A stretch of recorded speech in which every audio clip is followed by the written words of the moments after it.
Шетелде діни білім алудың тиімсіз әрі қауіпті жақтары бар. Ең бірінші ол мемлекеттің бақылауынан тыс білім алады. Одан кейін теріс бағыттағы оқу орындарына түсіп қалу қаупінің деңгейі артады. Одан кейін Қазақстандағы дәстүрлі ханафи мазхабынан алшақтайды. Одан кейін ресми діни ұйымдарға жұмысқа оның араласуы қиындық туғызады. Қазақстаннан тыс жерде діни білім алатын жастарымыз ол ешқандай ресми қадағалауда болмайды. Оларды кім үйретіп жатқанын, қандай идеология сіңіріп жатқанын бақылауда болмайды.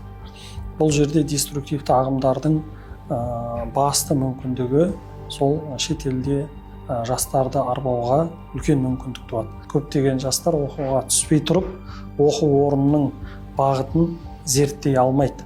Өйткені ол жерде қандай дұрыс оқу орны ма, дұрыс емес оқу орны ма, оны саралап талдай алмайды. Шетелде оқығандардың бір бөлігі басқа мазхаб немесе ағымның тәрбиесінен білім алады.